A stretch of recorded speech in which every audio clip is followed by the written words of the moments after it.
Broadcasting live from the Capital OTB studios, this is Racing Across America with Seth Merrow. We'd like to thank Gulfstream Park for their sponsorship of this program and some of the other programming and events here at Capital OTB. Gulfstream Park's championship meet features great racing now through Florida Derby weekend at the end of March.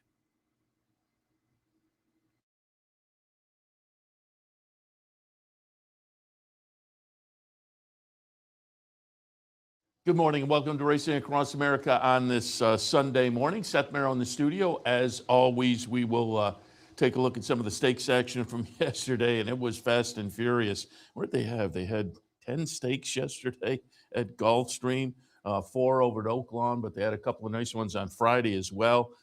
Didn't call for a replay of the World Cup, Dubai World Cup, but that was yesterday's with nice stakes action there as well, UAE Derby and whatnot. But we'll take a look at all of those and maybe a little discussion on Dubai. But before we get into the action from yesterday, just want to catch up, some business as it were. First of all, over the next week, do remember spring is here. And Friday is opening day at Keeneland. So I know a lot of people look forward to Keeneland. Everybody in the racing world, really. The two quality meets, spring and fall. And the spring meet opens up this coming Friday. So keep that in mind. And that will be the location for this week's Bounty Bet.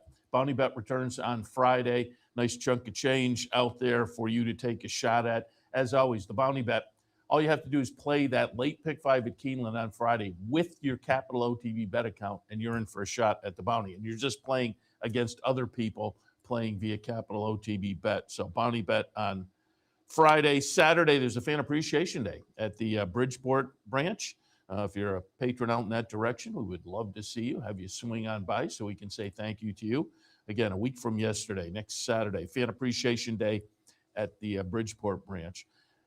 Reminder, if up on top of the dresser you have that little pile of tickets that maybe you had pulled out of the pants bag, oh, hey, winning ticket, and you piled them up there.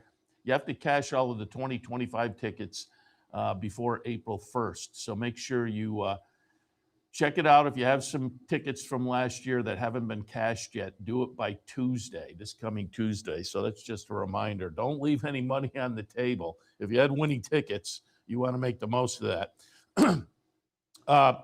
Next Sunday, week from today, it's Easter. Everybody, I hope, has a nice Easter, maybe have some nice Easter plans, but part of the plans will be no racing in New York. And again, it is a completely antiquated law. That leaves me scratching my head because on Easter, you can go in a convenience store and buy a scratch-off ticket. You can go into casinos in the state and play slot machines, but you can't play the horses.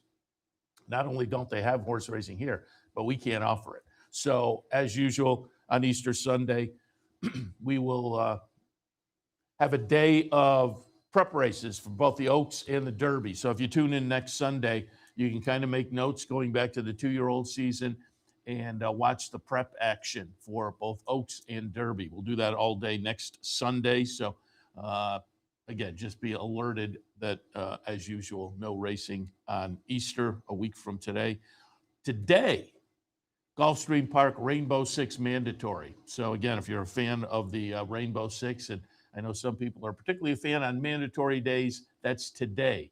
Down at Gulfstream Park, mandatory in the Rainbow Six. There's, I believe, $286,000 to start it off, and it will clearly balloon up from there. All right, before we get into the action, and again, we'll see Florida Derby and we'll see Arkansas Derby with some nice performances coming out of both of those that will play into the Kentucky Derby, but also playing into the Kentucky Derby. Dave Grenig article in the Racing Forum yesterday, some bad news. Paladin is out, who is on the top of a lot of people's lists. Got a little ding in workout yesterday and will be on the sidelines. It sounds like right through the summer because Chad Brown was saying, not only we missed the Triple Crown, we missed Saratoga. And for me, that's a real knock. But, it seems like they look forward to having Paladin back, but again, it'll be a while before coming back. But same situation, it sounds like, with Canaletto, who I thought was intriguing as well. But that one also a ding and will be out, it sounds like, until autumn. So a couple of prominent 3-year-olds on the sidelines out of the Chad Brown barn. And, Paladin was one of the favorites in the future pool from a couple of weeks ago. Co-choice with Chief Wallaby, which again I found surprising that Chief Wallaby was the co-choice. And I think they were both 8-1. And I've said it before, you want to get 20-1 or more because they don't just have to win the Derby, you have to get there. And this is an example of that. It's tough to get a horse there and win the race, but so it's tough just to get there sometimes because you have all kinds of the vagaries of horse racing that can work into it. So we'll wish the best for those two though, because they were both very talented. So looking forward to hopefully again back in the fall for Paladin and Canaletto, but they are at this point off the Derby trail. All right, on the Derby trail, however, our runners coming out of yesterday's Florida Derby, and we'll kick things off taking a look at that. And man, it was a ding-dong battle, to say the least, in the Florida Derby with the logical players. I went with Nearly, and he was the disappointment in there. Nearly's the number 6 horse, and he's right in the thick of things, turning for home. But then he'll fade. He may have been exposed at 2 turns. But then the other 3 players, Commandment on the outside, the number 4, the Puma, the number 8, and Chief Wallaby, the number 2, are right there. I thought the Puma on the inside, again, even watching there, and the camera's a little before the finish line, so the angle is maybe a little bit distorting of things. But live, I thought the Puma got it. And watching replays yesterday in that one, I thought the Puma got it. But no, you can see right there. There is your photo finish. And it is tight. But it was Commandment winding up with the win in between the 2 horses, Chief Wallaby. Bill Mott kind of thought Chief Wallaby, with the lack of experience, that may have played against him a little bit. Brad Cox obviously very happy with the result with Commandment. They were a little bit disappointed in the Puma camp. I can't blame them. They said they were celebrating under the wire. But again, when the photo finish came up, it was Commandment getting it done. Commandment, an interesting path for this horse with now only 5 starts, but 4 wins. The 4 wins were going back to Churchill in November, the Maiden Breaker in the 2nd career start. But then came down to Florida. January 3rd wins the Mucho Macho Man. February 28th wins the Fountain of Youth. We were down there for that. And then yesterday wins the Florida Derby. So steps along the 3-year-old trail taken. Now they get the ample time for the recuperation to aim to. Brad Cox kind of laughed and said, "I think I'd like one more week, maybe," because it was a ding dong battle. But Commandment does get it done. Was sitting towards the back of the pack, early in the back of the pack, and then made a sustained run down the stretch and just got up, as you saw in that photo finish. But all 3 of those, it was a ding-dong battle. They all go on. They all now have points that they can move on to, because that was a 100-point race, 150, 20, and they all had points already. So they're in the mix, and I would think they would all go. Nearly, again, we talked with Brian Nadeau yesterday, and I had all of those, as did most everybody, in the mix.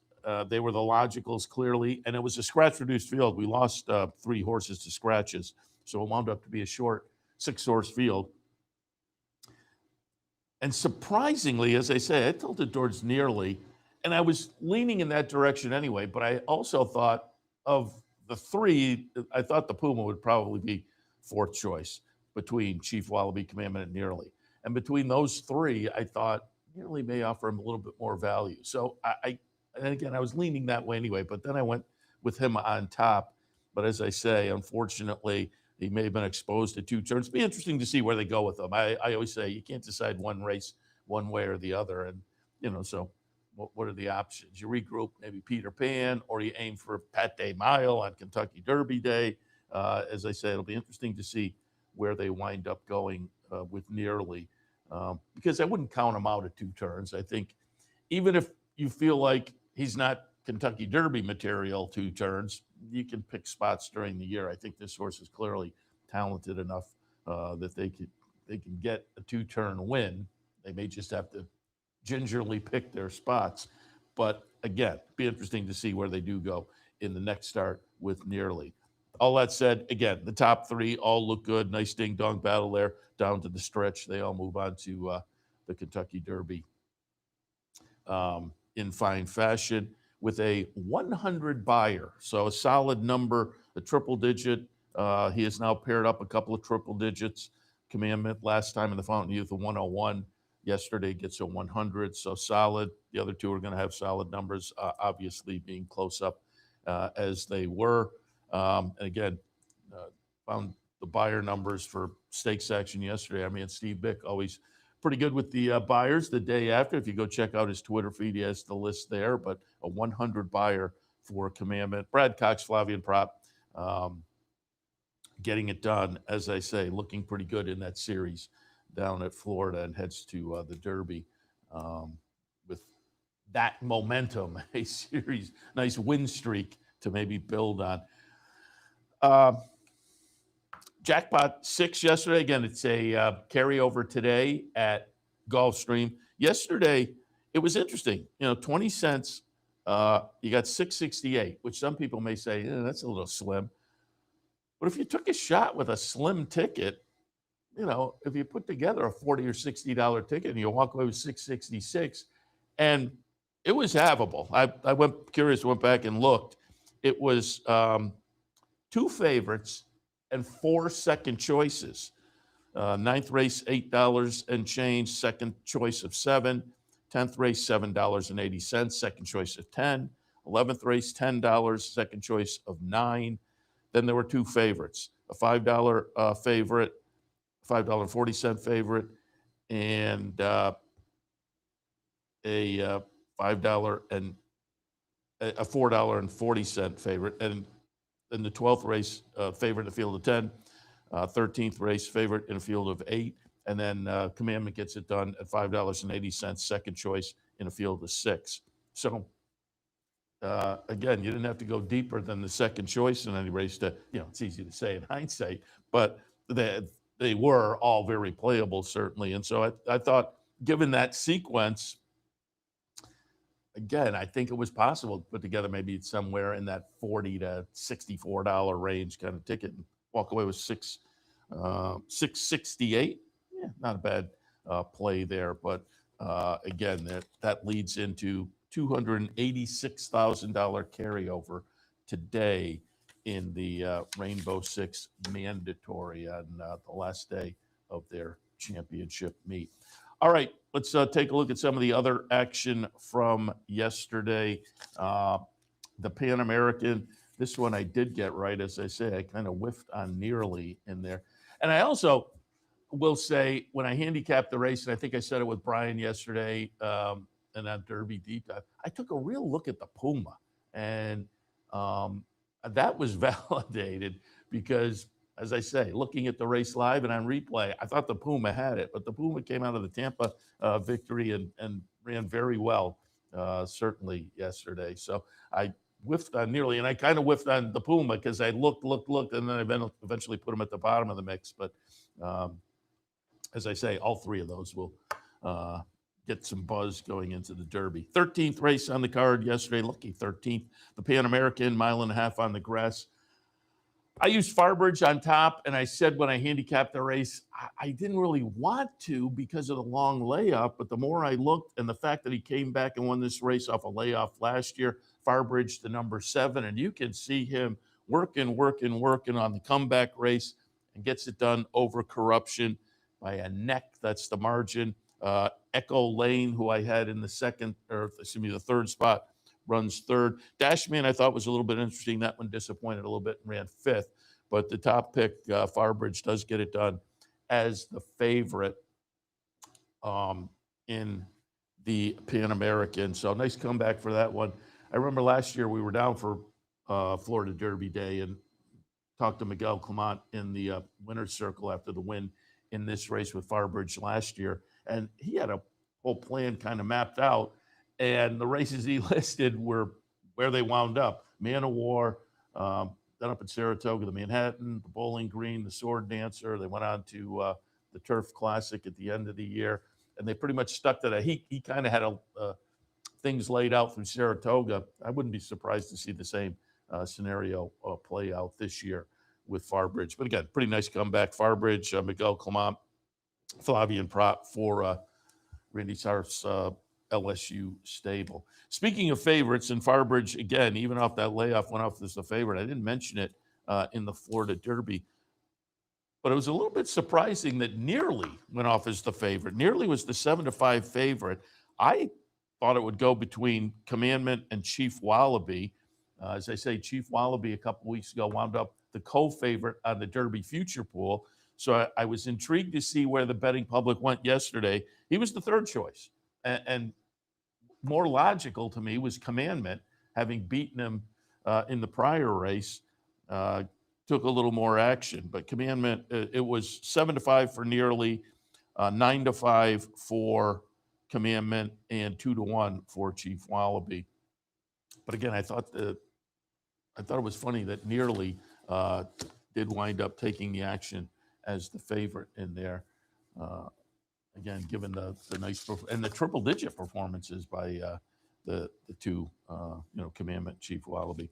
All right, let's go a little earlier on the card yesterday. Oh, Farbridge with a 98 buyer for Farbridge, so solid number there. Sand Springs, the ladies going a mile and a 16th on the grass. Sweet Rebecca was one I left out of my mix, and it's one of those you're handicapping. You're like, I don't know. Sweet Rebecca's the number 3. I know as I was listening to the broadcast yesterday, Samantha Perry put out a multi-race ticket, and she had in this leg singled Sweet Rebecca. She was right. The betting public was right. I was wrong. Number 4, Hang the Moon. Brian Edo like that one. That one got up for second at 6-1 under John Velasquez. Maggie Go runs third. I like Silver Moonlight at 9-2. That one runs 7th in there. So I wondered if I'd be on the outside looking in, and I was, because as I say, I looked at Sweet Rebecca. I knew there was some potential there. I just like the others that I used a little bit more. But it is Sweet Rebecca getting it done. Brendan Walsh, Tyler Gaffleone, 86 buyer. And where does that match up?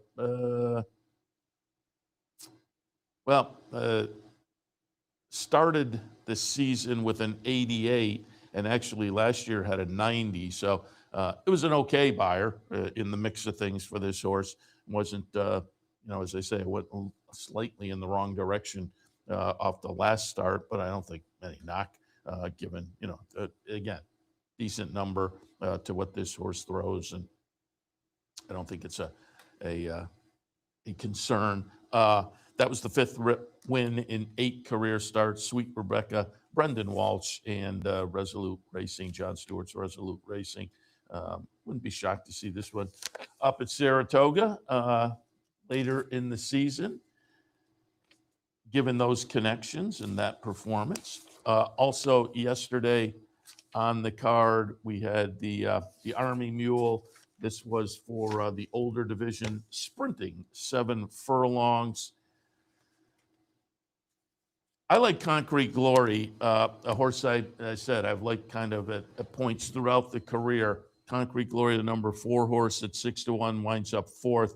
It's Pentathlon, though, for Shug, who another one of those that I left out of my mix, but I had some check marks next to and worried about, and understandably, because under Dylan Davis, nice long stretch run to get up and win by half a length for Pentathlon, coming off a seasonal debut victory over at Tampa with a nice number and went ahead incrementally on that number. Got a 94 in the seasonal debut at Tampa, got a 95 yesterday. Back 'em Up runs second. Play Me a Tune runs third, both at a little bit of prices, 11-1 and 12-1. 4-1 on the winner as I believe, second choice at 4-1. So you got $10, but as a second choice, as the betting public was not convinced on anybody. Owen Almighty went off as the $3.90 to $1 favorite and wound up running 7. So it was that kind of race where the betting public couldn't really decide.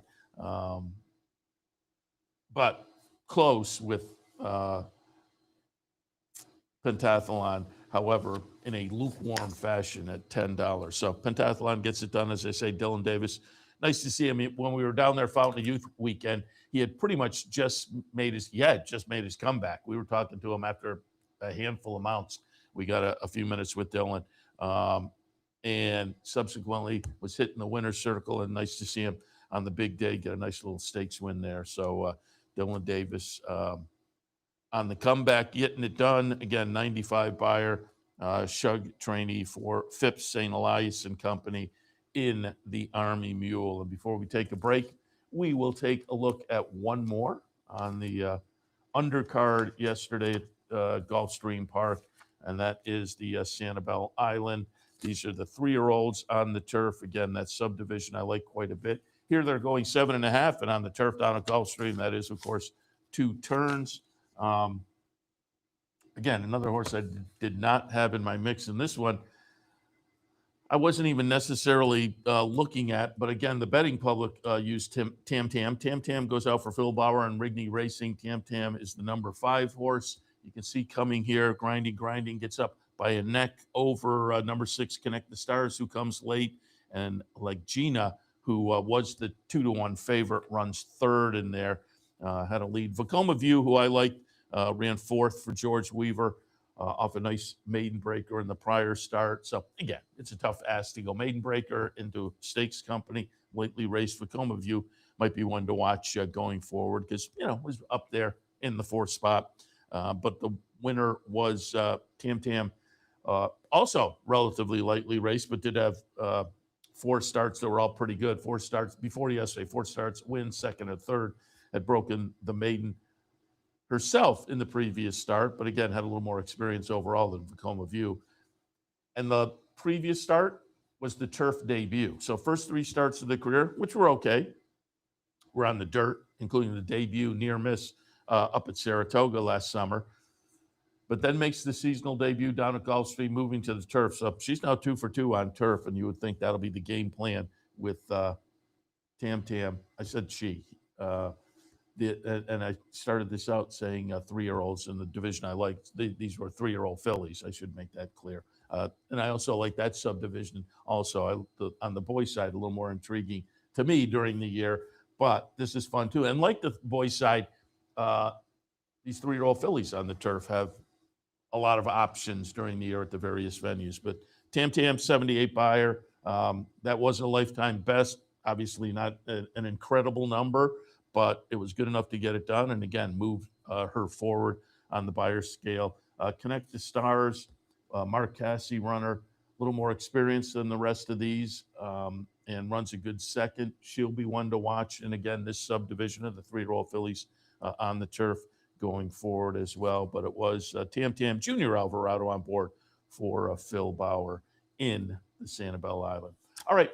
We'll take a break. When we come back, there's more action at Gulfstream from yesterday. Again, it was a fun day yesterday, all day long.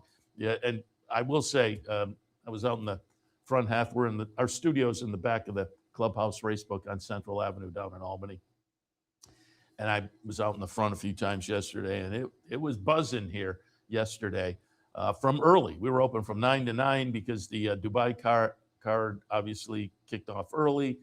They went late down in Arkansas, and it was a nice crowd out here. And I think just overall, there was good buzz on the day from racing fans because it was a big day at both venues. And we'll play into some big races moving forward. And we'll take a look at some more of that action from yesterday right after this. Stay tuned. Racing Across America continues. The championship season is on at Gulfstream Park with 3-horse racing action Thursday through Sunday. Come out and enjoy the world's best horses, trainers, and jockeys as they compete over the Hallandale Beach Oval all season long. Take your experience up a notch and join us in 10 Palms Restaurant with unbeatable track views, outstanding dining, and convenient wagering options. For reservations, event schedules, tickets, and more, head to GulfstreamPark.com. If you don't have a Capital OTB account yet, now is the time to log on and take advantage of the sign-up bonus. More details at capitalotb.com. Become a Capital OTB account member now and enjoy free past performances, wagering from any device, live streaming, racing info, contests, promotion and events, and more. So sign up now and take advantage of the new account bonus. Details at capitalotb.com. Want to get your career in horse racing off to a fast start? Well, the University of Arizona's Racetrack Industry Program is your winning ticket. The Racetrack Industry Program has served as a springboard to some of the industry's most successful individuals, with a proven track record of job placement right out of college. If you want to earn a degree in the exciting horse racing industry, the Racetrack Industry Program can put you in the winner's circle. Welcome back to Racing Across America. Seth Merrow in the studio. Taking a look at some of the action from yesterday. We'll kick back in Gulfstream Park Oaks. Again, the Derby on the 3-year-old boys side, the Oaks on the 3-year-old girls side, heading to potentially the Kentucky Oaks, and you'd have to think that will be the case. Excuse me, for Prom Queen, who got it done yesterday in the Gulfstream Park Oaks. Brian Nadeau yesterday, I'll tip my cap to him. He really liked this horse. Went Master of the Eye, She's So Smooth, who is the number 5. Yikes. This was not a, She's So Smooth, the number 6. Not a good performance. You can see coming under the wire, third there, She's So Smooth, who went off as the 4-5 favorite. So that was a disappointment off of 2 big efforts for She's So Smooth. And again, went off as a chalky choice, and just, there was never a point in the race where you thought, She's So Smooth is going to get it done. Clunked up for third, kind of, over 6 lengths back. But Prom Queen looked very good. Also, a nice start to the career, was second in debut to She Be Smooth. And then in the second career start, won very nicely. And again, we had Brian Nadeau on yesterday, and we took a look at that race, and he said, go back and watch that one. We did, and it was a very nice-looking performance. He said 1 by 8, could have won by 20, and she followed it up and validated Brian's thoughts at $8.20, getting it done nicely with a 98 buyer, lifetime best buyer by a pretty good margin. The win last time for Prom Queen was an 83, so move forward nicely, and now heads to the Kentucky Oaks with that one under the belt. My Miss Moo ran second. Okay, good looking second. Safi Joseph runner had run a decent second behind She Be Smooth in the Devona Dale, and then follows it up a good second behind Prom Queen. You would think their game plan would be gone to the Kentucky Oaks as well. She Be Smooth, and I didn't see any direct comments from the Pletcher barn on her or Flavian Prat, but that was off the first 2 efforts, which were just eye-popping. That was not a spectacular performance. Now, the first 2 were 1-turn miles down at Gulfstream. So, maybe the 2 turns. And sometimes it just takes a race to kind of figure out the 2-turn thing. And the second time around 2 turns, maybe they move forward. So we'll see, like nearly, we'll see where they go with She Be Smooth. Only the 3rd career start. She's still inexperienced, and I'm sure that, the plans for her are I don't think you rewrite the plans off of that. It was a disappointing effort yesterday, but it was not the kind that I say make you go back and want to completely regroup necessarily. All right. Also on the card yesterday, it was the Orchid. Fillies and Mares going 1.5 miles on the grass. This was another. There were a few during the day yesterday. As I say, that Rainbow Six played out kind of logically, but there were some races on the card that I was scratching my head a little bit afterwards. That said, I did not use this one in the mix, but I said yesterday after the race when I came on, I said, Sultana, if you looked up at the board at the 18-1 and then looked down, you could have made a case to play Sultana, the number 3 horse. Junior Alvarado, Kevin Attard. Hadn't been seen since Woodbine last year, winning the Maple Leaf in only the 5th career start. Sultana, again, going to be the number 3 horse in a mile and a half. We're just going by the finish line first time here. 88 buyer, which was a lifetime best buyer. But that is part of what played into it. This is the kind that I always find intriguing. Relatively lightly raced. And then they get a little time off and come back, and they're improved. And this one, relatively lightly raced overall as a 5-year-old. This was only the 6th career start. So last year as a 4-year-old, had 5 career starts, broke the maiden in the debut, then was knocking on the door next couple of starts, won an optional claim in the 4th career start, and got the stakes win in the 5th career start. So had clearly shown some ability. Workouts were very good. And then seasonal debut moves forward. Again, buyer figure moved forward slightly, but did move forward. So gets it done at $39 and change. And again, I'm not really red boarding. I just always like to reverse engineer, as it were, and kind of figure out for the future. And this is the kind that, as I say, occasionally you look up at the board and the odds are just a little bit out of whack for what the horse should be. 18-1. It was 12-1 on the morning line. There were others in here that maybe looked a little more intriguing, but again, being lightly raced and having the potential to move forward at the price, you could have dipped in a little bit. Iris Stark runs 2nd. Speed Shopper runs 3rd. Beliza, the 9-5 favorite, runs a little bit of a disappointing 6th in there. And Beliza was a Miguel Clement trainee that hadn't been seen since the try in the Breeders' Cup Filly and Mare Turf. Flavian Prat on board. And again, clearly deserved a little bit of action. The layoff is always a concern. But at 8-5, had a little trouble, but not enough to really be notable. But it was a nice performance for Sultana. As I say, lightly raced as a 5-year-old. Kevin Attard runner. You would think that one goes back up to Woodbine for the spring and summer as the Woodbine opening, not too far away. And with the end of the championship meet, I would expect Kevin Attard to be on his way back north of the border. 7th race yesterday on the card was the Ghost Zapper. Just grab. Again, this is the older division going a mile and a 16th, and the favorite at 10 cents to the dollar. Grande, coming off a triple-digit buyer win in only the 4th career start and the seasonal debut for Todd Pletcher. I took a shot with that one, against that one. I had Grande right underneath, and I said yesterday I had a handicap, the one to beat if we get back to that seasonal debut. But I took a little shot with Capital Idea for Bill Mott. And Capital Idea did go off as a second choice, but with a 1-9 favorite, went off as a second choice at 7-1. We had an okay second, was within a length, but Grande looked pretty good with a 98 buyer, as noted. Todd Pletcher, John Velasquez. Grande going to be the number 2 horse in here. Number 4 will be Capital Idea.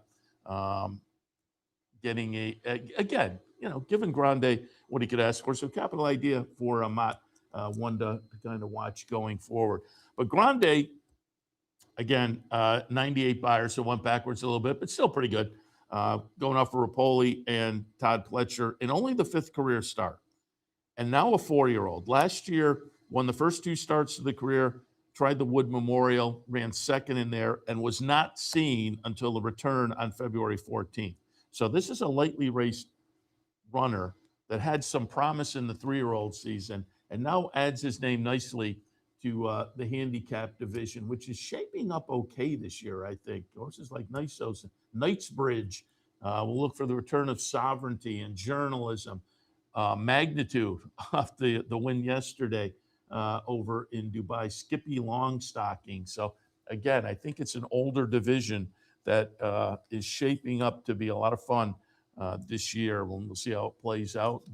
Races like in our neck of the woods, the the Whitney, certainly, and some of the other nice Saratoga races offered for those types.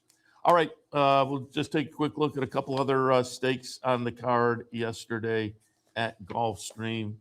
The Appleton on the turf for the older division there, and the Appleton went to Quattrocentro. Julian Lepereau on board, took a Quattrocentro out to the lead, set some, relatively reasonable fractions, 24 and change, 47 and change.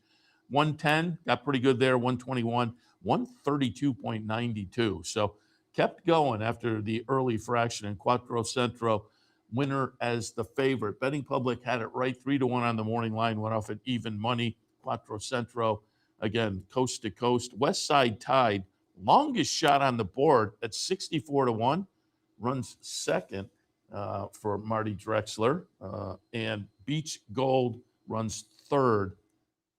But again, you had a $4 winner on top. If you did like West Side Tide under Rajiv Merrow, you wound up with a $120-ish exact, again, with a $4 horse on top. But West Side Tide, and West Side Tide was, again, another one of those, maybe I looked up at the board and thought, because West Side Tide, 2 starts back, had a win down at Gulfstream for Marty Drexler, who's had a decent meet down there. In the last start, it finished 7th in the Canadian turf, so hence the price, but the price may have been a little bit out of whack, again, given this horse a couple starts back, and overall on the Gulfstream Park turf, had a nice record. And again, not red boarding, I didn't have it, but it's one of those you look back and you say, well, if you looked up at the board and you looked at the record, maybe you could have played around with that one a little bit. Again, a 96 buyer for Quattrocento. Lifetime best was a 99. He had a 98 in his previous start, the Tampa Bay Stakes over at Tampa. So he's right in the ballpark of his upper numbers. So it was a pretty good performance for Quattrocento. Again, Julian Lepereau on board for Fausto Gutierrez in the Appleton. And the stakes action kicked off yesterday down at Gulfstream in the Cutler Bay. That one was for the 3-year-olds, the 3-year-old boys this time on the turf at 7.5, and it will be immortalized. Of course, that made some sense, had that one in the mix. Immortalized John Velasquez, Brendan Walsh. So again, another nice day from Brendan Walsh on a stakes day this season down at Gulfstream. Only the 4th career start, but it was the 3rd win. Series of improving efforts over the previous starts, and that improvement continues with a win and improved buyer of 82. Running second was Baba Johnny, lately raced runner for Rohan Crichton, that may have a little bit of a future in that 3-year-old turf subdivision. Blinging it back, ran 3rd under Dylan Davis for Mark Cassie.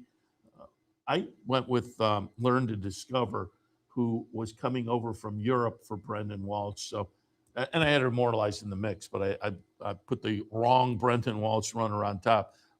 Learning to Discover was the second choice at 5-2, but wound up 6th in here again in the United States debut. And it was also off a long layoff, hadn't been seen since last summer in Europe. So I'd probably give that one another chance with a little fitness builder under the belt, perhaps going forward. All right, we'll take another break. When we come back, we'll shift our attention. Big day over at Arkansas as well. With an Arkansas Derby you will want to see, because this one will clearly get some buzz going for Kentucky Derby and some thoughts for people. And where, again, with Paladin now on the sideline, who goes to the top of the list? And again, the Arkansas Derby, I would think, will play into that as we'll see the lists come out over the next few days. So stay tuned. Racing Across America continues.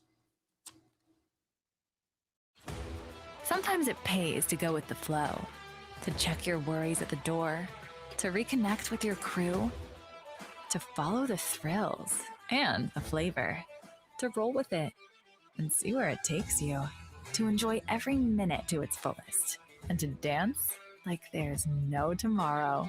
You can do that here at Rivers Casino and Resort Schenectady, where the good times flow. Do you like free money? Well, Capital OTB gives its players plenty of opportunities to cash in. At Capital OTB, there are so many ways for horse players to receive bonus dollars by simply participating in promotions such as our bankrolls, bounty bets, online handicapping contests, and much, much more. Plus, with Capital OTB's Player Rewards program, you get actual cash back. So what are you waiting for? Log on today at CapitalOTB.com or CapitalOTBBet.com and claim your free money.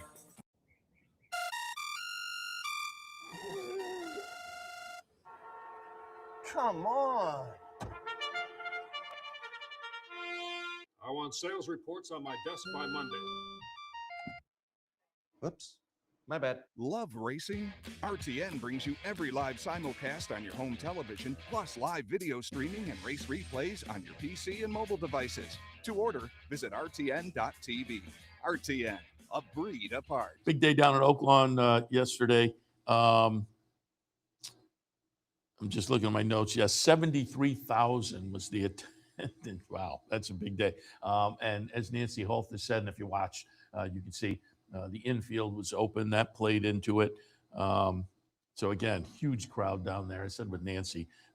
And if you've never had a chance and, you bounce around and you put tracks on your vacation venues during the year, Oaklawn is worth the trip.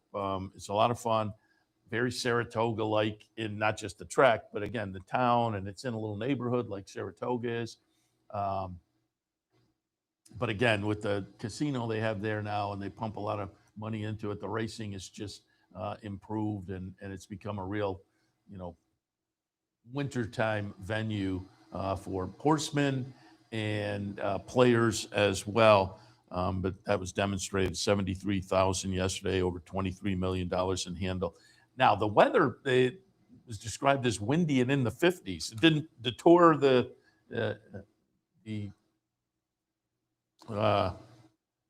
73,000 that showed up. But again, it was maybe not as nice as it has been. I have a sister who lives in Arkansas. They've been having some summer-like weather over the past couple of weeks. So it was maybe a little bit more chilly than that, but it certainly seemed comfortable. People were clearly enjoying the apron and all the action, and why not? Because it was a big day down there, highlighted by the Arkansas Derby.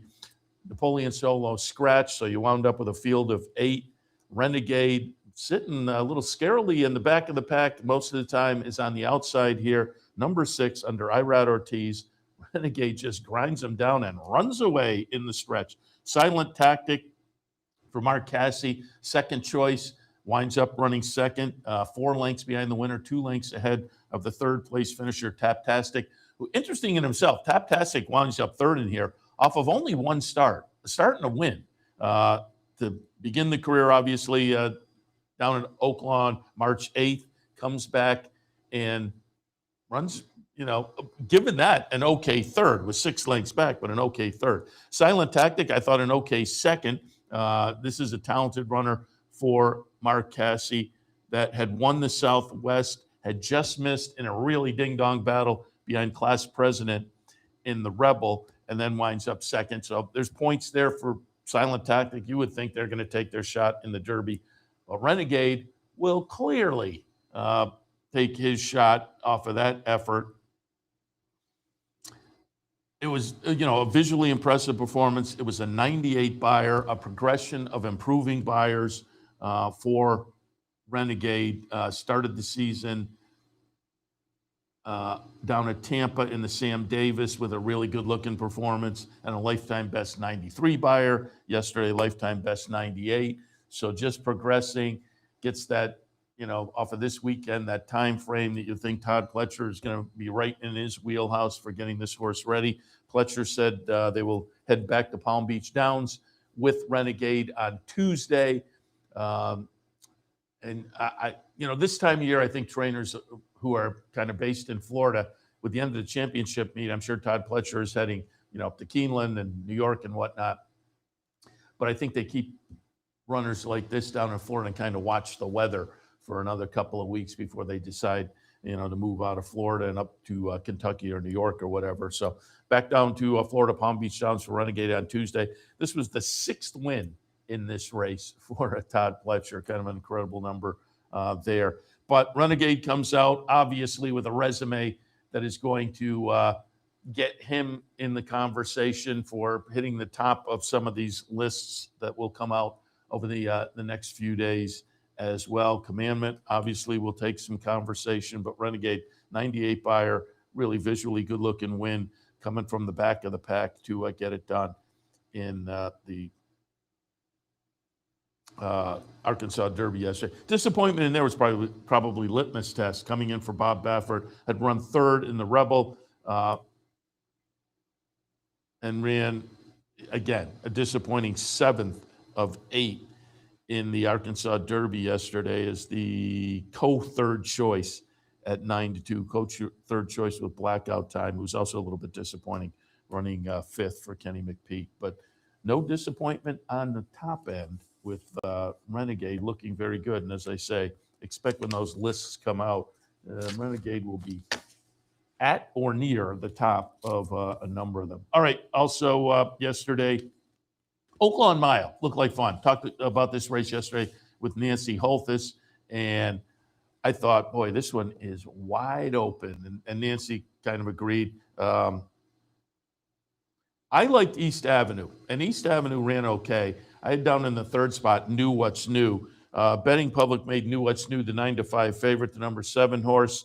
And you can see here has the lead. Number 4, my pick, East Avenue. There were a few strides where I thought, I think we have the momentum. I don't know if we have the momentum. But winds up 3/4 of a length back. It was a nice run from East Avenue as the 9-2 4th choice. So outran the odds there a little bit. Neo Equos 3rd, Full Serrano 4th. But Knew What's New. Luis Saez on board for Jimmy DeVito. This one had started the Oaklawn season with a couple of triple-digit buyer wins. Maiden special weight, broke the maiden in career start number 6, and then went into an allowance race in the very next start and won that. Again, both with triple-digit buyers.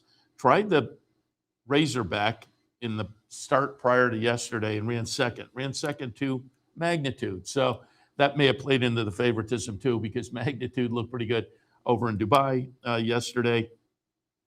So the second place finish was maybe flattering for Knew What's New, but follows it up with a win in the Oaklawn Mile. Luis Saez, Jimmy DeVito, as I say, 92 buyer. So that went backwards a little bit.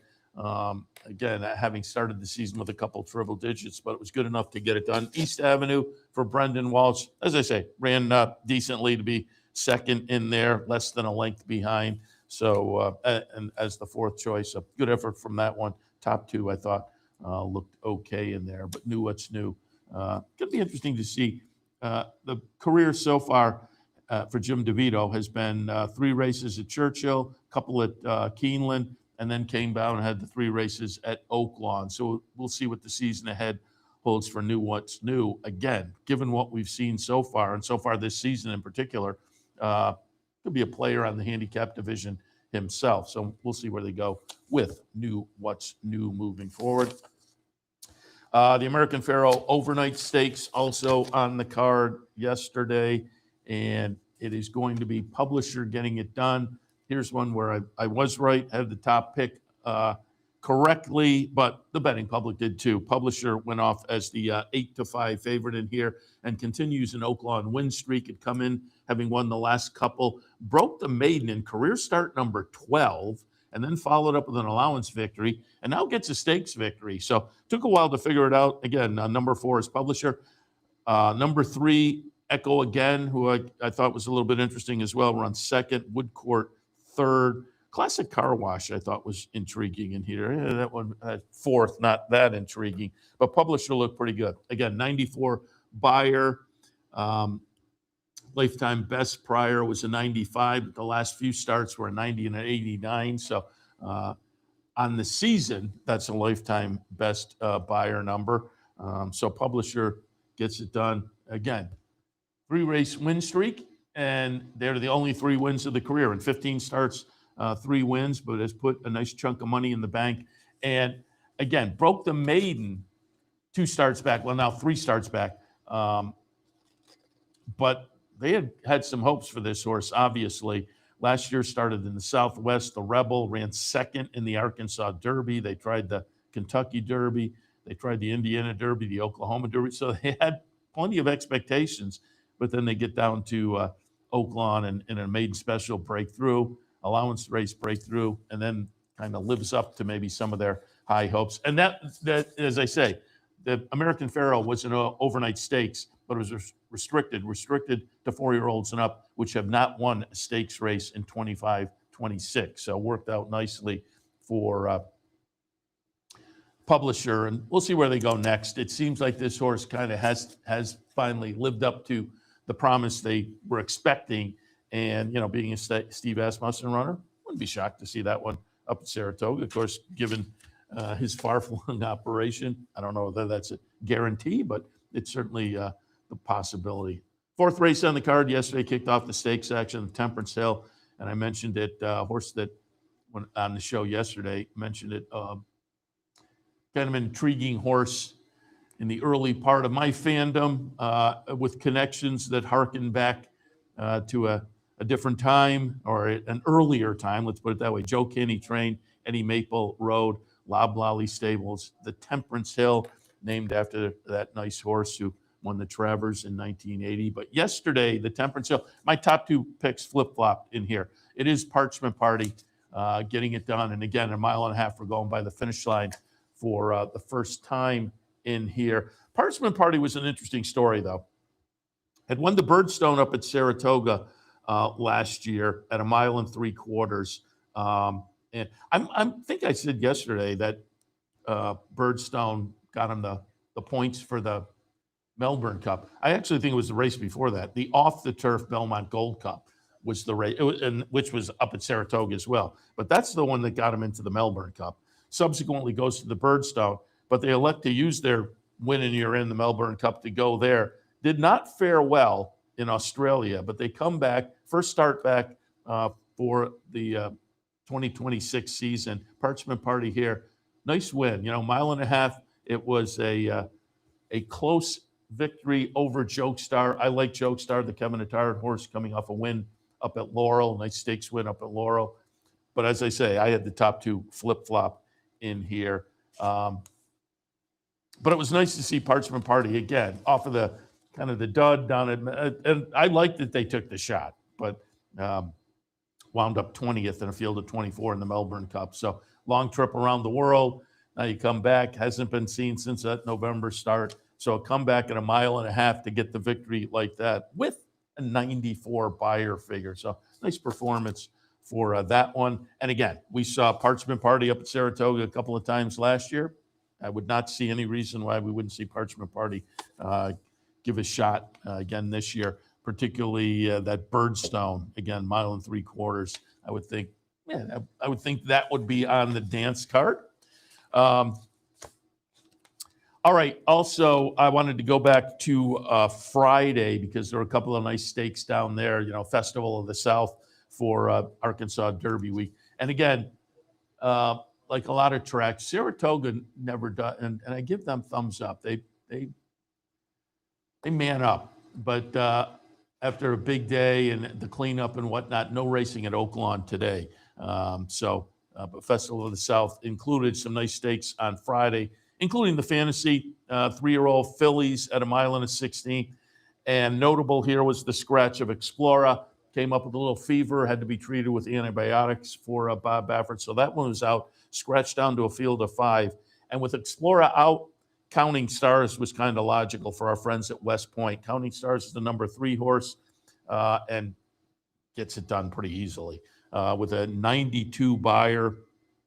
That is a lifetime best number. And it's good to see this one get back because that race in the Martha Washington back on February 6th was just a complete head scratcher because the 2 wins in December were very good looking and then tossed in just an absolute clunker in the Martha Washington.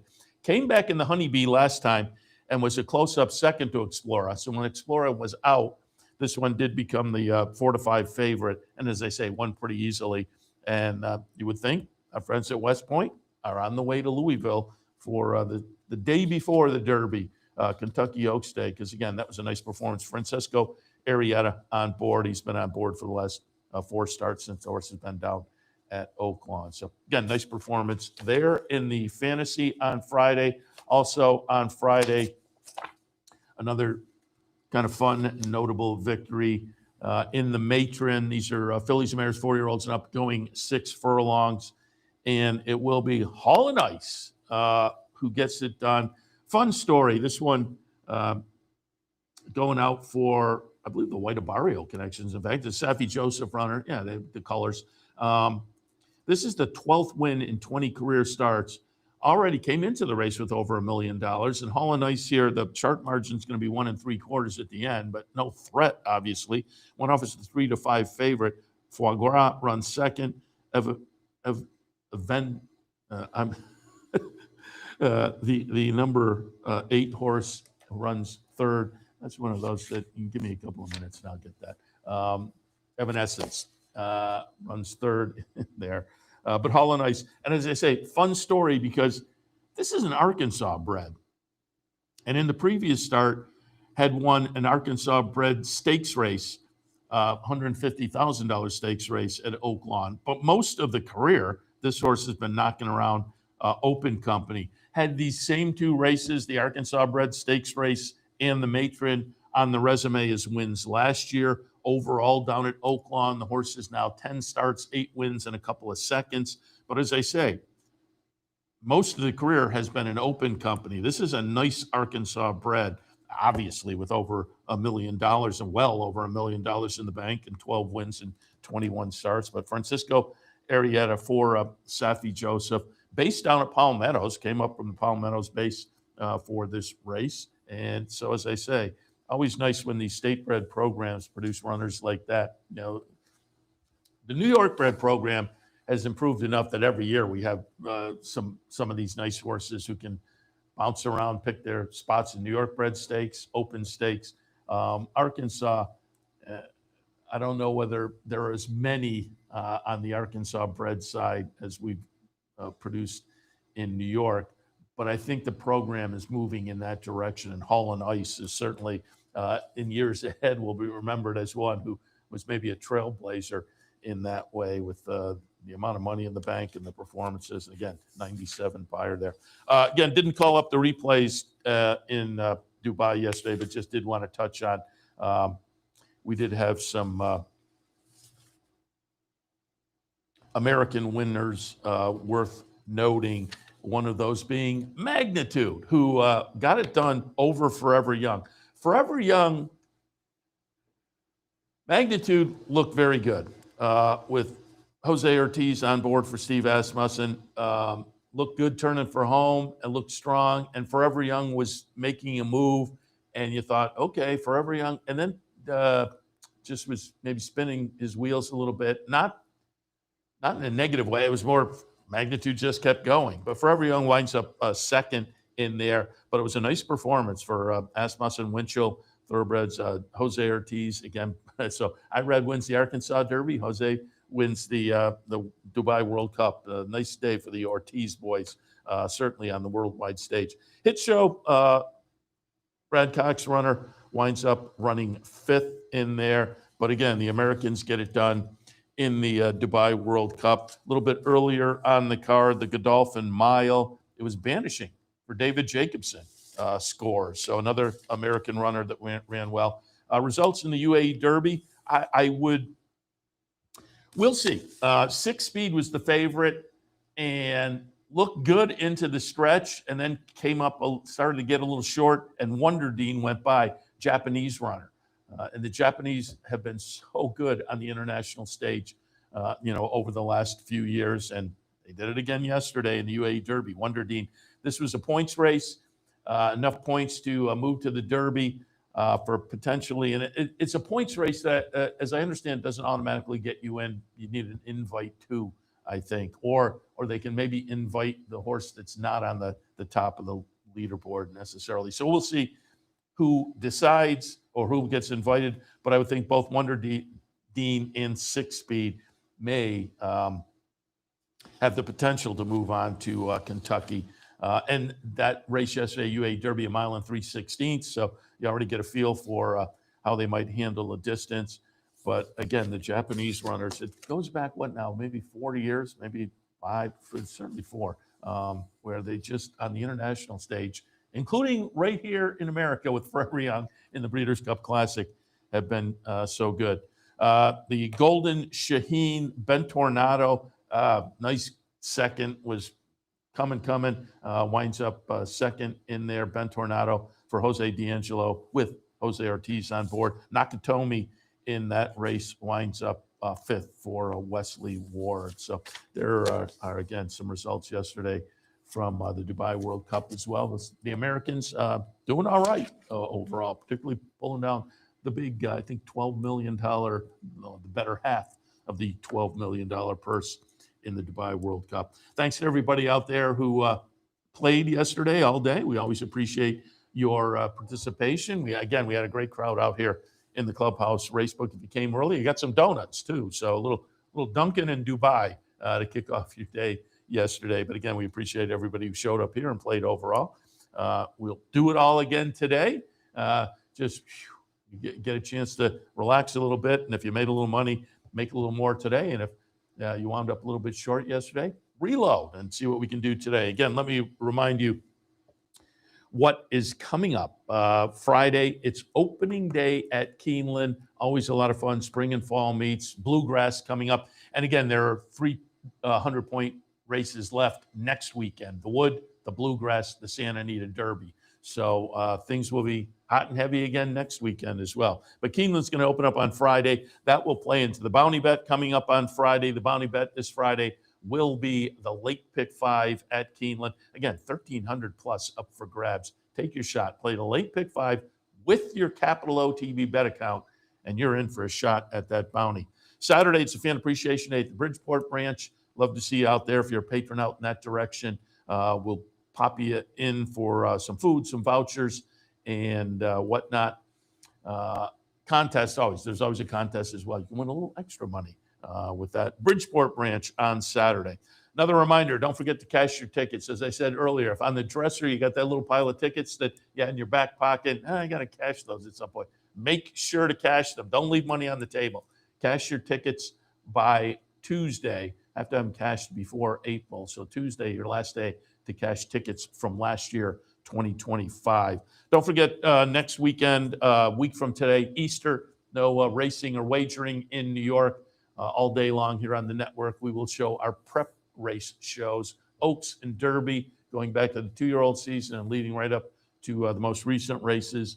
We will have the preps that maybe can give you some ideas. Maybe you'll find a clever idea, either Oaks or Derby.